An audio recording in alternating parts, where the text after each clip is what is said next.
Assalamualaikum warahmatullahi wabarakatuh. Selamat siang. Pertama-tama marilah kita panjatkan puji dan syukur kita ke hadirat Tuhan Yang Maha Esa, karena atas rahmat dan karunia-Nya kita dapat berkumpul di ruangan dalam keadaan sehat walafiat ini. Untuk yang saya hormati Prof. Fitri Hantus Salihah SHMH selaku dosen pengampu matkul Hukum Ketenagakerjaan kelas M. Baik, di sini perkenalkan, nama saya Nasib Atawa sebagai ketua kelompok 4 dan teman rekan-rekan saya yaitu Aista Hayyandra Putra Sadewa, Bagas Rifainul Hidayat, Andita Sangkering Wanodia, dan Tri Suhesti. Baik, di sini langsung saja kita masuk ke pendahuluan. Nah, masalah ketenagakerjaan tidak hanya terbatas pada lingkup domestik, tetapi juga mencakup dinamika pekerja Indonesia yang bekerja di luar negeri, yang kini dikenal sebagai pekerja migran Indonesia atau disebut PMI. Undang-undang untuk menjamin hak pekerjaan migran, pemerintah telah mengesahkan Undang-Undang Nomor 18 Tahun 2017 tentang Perlindungan Pekerjaan Migran Indonesia. Undang-undang ini mengatur bahwa penempatan pekerja migran harus dilakukan secara sah dan sesuai dengan prosedur, serta menjamin perlindungan mulai dari sebelum berangkat, selama masa bekerja, hingga kembali ke Indonesia. Nah, di pendahuluan ini menyebutkan ada satu kasus yang kita angkat sebagai tema paper kita, yaitu kasus PT Nahilindo Pratama, yaitu dia melakukan tindak prosedural terus menggunakan agen ilegal dan memalsukan dokumen kerja. Jadi pada intinya PT Nahilindo Pratama ini melakukan tindakan ilegal. Nah, masuk pada rumusan masalah. Di rumusan masalah ini kelompok 4 mempunyai 4 rumusan masalah. Yang pertama yaitu 1. Bagaimana pelaksanaan penempatan dan perlindungan ketenagakerjaan Indonesia atau disebut TKI di luar negeri menurut peraturan undang-undangan yang berlaku. Yang 2. Apa saja bentuk pelanggaran yang dilakukan oleh PT Nahilindo Pratama dalam proses penempatan TKI. Ketiga, bagaimana upaya pemerintah dan pihak terkait dalam penanganan pelanggaran yang dilakukan oleh PT Nahilindo Pratama terhadap TKI. Dan yang keempat, apa dampak pelanggaran penempatan TKI oleh PT Nahilindo Pratama terhadap tenaga kerja yang diberangkatkan. Langsung masuk kepada pembahasan pertama, yaitu bagaimana pelaksanaan penempatan dan perlindungan TKI di luar negeri menurut peraturan perundang-undangan yang berlaku. Nah, di dasar hukum utama yang mengatur pelaksanaan penempatan dan perlindungan PMI adalah Undang-Undang Nomor 18 Tahun 2017 tentang Perlindungan Pekerja Migran Indonesia. Undang-undang ini menggantikan Undang-Undang Nomor 39 Tahun 2004 dan membawa paradigma baru yang menempatkan PMI sebagai subjek yang memiliki hak-hak yang wajib dilindungi. Terus, proses penempatan PMI dimulai dari pendaftaran dan verifikasi dokumen, kemudian dilanjutkan dengan pelatihan dan pembekalan yang disesuaikan dengan kebutuhan negara tujuan. Selain PMI, pemerintah mempunyai BP2MI atau disebut Badan Perlindungan Pekerjaan Migran Indonesia, yaitu menjadi lembaga utama yang bertugas mengawasi dan melaksanakan proses ini secara transparan dan akuntabel. Lalu selain PD2MI ini, perwakilan Republik Indonesia di luar negeri mempunyai seperti KBRI dan KJRI untuk mengawasi dan melaksanakan proses secara transparansi dan akuntabel dalam pekerjaan migran itu. Lalu inovasi dalam sistem penempatan PMI juga terus dikembangkan. Pemerintah telah menerapkan sistem Siskop 2MI atau disebut sistem komputerisasi pelindungan pekerja migran Indonesia yang berfungsi sebagai basis data dan kontrol digital terhadap seluruh proses migrasi kerja. Nah, meskipun kerangka hukum dan kelembagaan sudah terbentuk dengan cukup baik, implementasinya masih menghadap berbagai tantangan. Salah satunya tantangan terbesar secara non-prosedural atau ilegal yang umumnya dilakukan oleh calo atau sindikat perdagangan orang. Dengan semua tantangan tersebut, peran aktif semua pihak menjadi sangat penting dalam memastikan pelindungan PMI berjalan optimal. Pemerintah harus meningkatkan pengawasan dan penegakan hukum terhadap pelanggaran yang terjadi. Selanjutnya akan dibahas pada rekan saya. Izinkan saya membahas mengenai pelanggaran apa saja yang dilakukan oleh PT Nahelindo Pratama. Sebelumnya, perusahaan ini merupakan salah satu mitra pemerintah dalam menciptakan sistem migrasi tenaga kerja yang aman dan legal.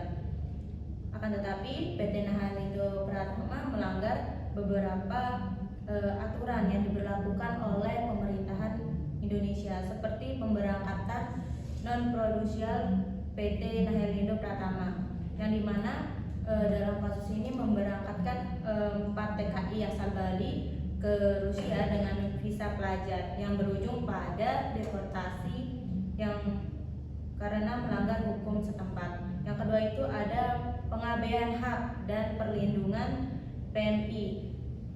Calon PMI diberangkatkan tanpa pelatihan memadai dan tanpa penjelasan kontrak kerjasama yang jelas, yang dimana banyak kontrak yang berbeda antara yang ditandatangani di Indonesia dan kondisi kerja sebenarnya di negara tujuannya. Ini mengakibatkan situasi kerja yang eksploitatif, jam kerja panjang, gaji tidak dibayar penuh, dan tanpa perlindungan hukum di luar negeri. Selain itu, aturan yang dilanggar itu ada pada pemotongan gaji dan biaya penambahan berlebihan. Perusahaan memungut biaya penempatan yang melebihi batas wajar, yang dimana baik secara langsung maupun melalui potongan gaji setelah bekerja di luar negeri. Padahal pemerintah mendorong kebijakan zero cost placement untuk meringankan beban ekonomi pada calon PMI. Setelah itu, aturan yang dilanggar itu ada ilegalitas dan kurangnya izin operasional, yang dimana PT Nahelindo Pratama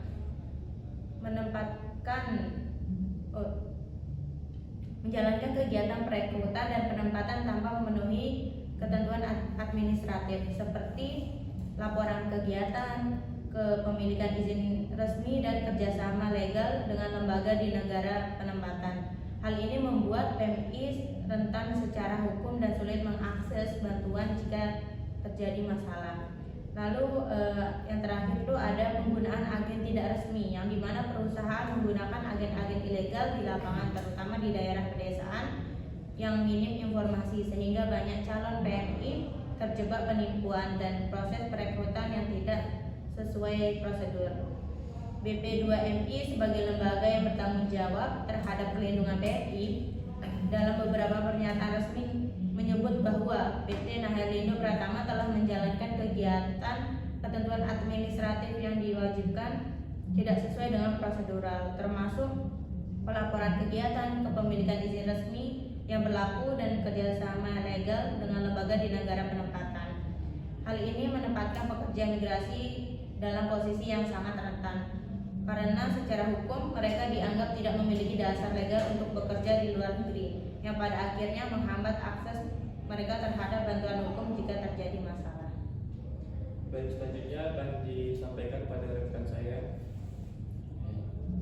Upaya penanganan pelanggaran PT Nahelindo Pratama. Pemerintah Indonesia terutama melalui BP2MI menyambut izin operasional PT Nahelindo Pratama karena melanggar UU Perlindungan Pekerja Migran. BP2MI menggandeng Kemnaker, Kemlu, dan Kepolisian atau Bareskrim untuk proses hukum, termasuk mengenai dugaan perdagangan orang atau TPPO. Korban diberi bantuan dipulang ke Indonesia, dapat pendampingan medis, psikologis, dan hukum, difasilitasi pelatihan kerja atau bantuan modal untuk pemulihan ekonomi. Pemerintah daerah diperintahkan mengawasi dan mengedukasi masyarakat di daerah asal TKI agar terhindar dari penipuan kerja ilegal LSM seperti migran meringankan, dan SBMI membantu korban melalui edukasi, investigasi, dan pendamping hukum. Upaya ini melibatkan kolaborasi antara pemerintah pusat, daerah, penegak hukum, dan masyarakat sipil untuk menindak pelaku sekaligus memulihkan hak korban. Baik, selanjutnya akan disampaikan pada rekan saya. Poin terakhir atau poin keempat, dampak pelanggaran penempatan TKI oleh PT Nahelindo Pratama terhadap tenaga kerja yang diberangkatkan. Pelanggaran dalam proses penempatan TKI yang dilakukan oleh PT Nahelindo Pratama telah menimbulkan banyak dampak yang serius, baik secara langsung maupun tidak langsung, terhadap para pekerja migran yang telah diberangkatkan. Dampak pertama yang paling nyata adalah dampak ekonomi. Banyak dari TKI yang diberangkatkan oleh perusahaan ini mengalami pemotongan gaji secara sepihak atau bahkan tidak dibayarkan sama sekali. Mereka yang berharap mendapatkan penghasilan layak untuk meningkatkan taraf hidup justru terjebak dalam situasi yang membuat kondisi ekonomi mereka semakin sulit. Tidak sedikit dari mereka yang sebelumnya telah menjual harta atau bahkan berhutang demi membayar biaya penempatan mereka. Sehingga ketika ekspektasi mereka tidak terpenuhi, mereka dan keluarganya mengalami tekanan ekonomi yang berlapis. Dampak lainnya yang sangat mengkhawatirkan adalah dari aspek psikologi. Para pekerja migran yang diberangkatkan secara non-prosedural oleh PT Nahelindo Pratama kerap mengalami kondisi kerja yang buruk, intimidasi dari majikan, bahkan pelecehan secara fisik atau verbal. Minimnya akses terhadap perlindungan hukum karena status mereka yang tidak sah secara administratif membuat banyak dari mereka terpaksa menanggung penderitaan tersebut dalam diam. Beberapa TKI bahkan dilaporkan mengalami depresi berat, stres kronis, atau gangguan kecemasan akibat tekanan kerja dan kondisi hidup yang tidak layak. Hal ini dipengaruhi oleh ketidakmampuan mereka untuk melapor atau mengakses bantuan hukum di negara penempatan. Tak kalah penting, pelanggaran penempatan ini juga menyebabkan hilangnya akses para TKI terhadap hak dasar sebagai pekerja. Banyak dari mereka tidak memperoleh jaminan sosial ketenagakerjaan, tidak dilindungi asuransi, dan tidak mendapatkan perlindungan diplomatik dari KBRI atau KJRI karena keberangkatan mereka yang tidak terdaftar secara resmi. Ketika terjadi kecelakaan kerja, sakit, atau bahkan meninggal dunia, keluarga TKI mengalami kesulitan besar dalam mengurus pemulangan jenazah maupun kompensasi yang seharusnya mereka terima. Masuk pada bagian penutup, kami menimbulkan bahwasanya memang sudah ada peraturan yang mengatur terkait dengan penempatan maupun perlindungan ketenagakerjaan imigrasi Indonesia atau PMI, yaitu Undang-Undang tahun 18 tahun 2017. Undang-undang ini menegaskan bahwasanya imigrasi ketenagakerjaan itu harus, yang pertama itu harus dilindungi, yang kedua itu kemanusiaan serta legal. Namun pada prakteknya masih terdapat celah-celah hukum yang dimanfaatkan oleh oknum. Contohnya seperti PT Nahelindo Pratama. PT Nahelindo Pratama itu melakukan pengiriman secara ilegal, melakukan pemalsuan dokumen, pelatihan yang tidak sesuai dengan prosedural, serta memotong upah para pekerja migran. Tentunya ini tidak sesuai dengan prinsip zero cost placement. Menanggapi hal ini, pemerintah Indonesia menggunakan badan hukumnya yaitu BP2MI, Kementerian Ketenagakerjaan mengambil sikap tegas dengan mencabut izin usaha PT Nahelindo, melakukan tindakan khusus pada pelaku serta melakukan pemulangan serta pemulihan korban. Tak hanya di situ, dampaknya juga berdampak pada ekonomi serta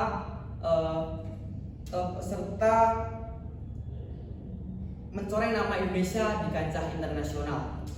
Maka dari itu kami mendorong terkait berbagai sektoral untuk bekerjasama, baik masyarakat maupun pemerintah, untuk selalu mengawasi serta melakukan edukasi sehingga dapat menggunakan aturan yang sudah ada itu semaksimal mungkin.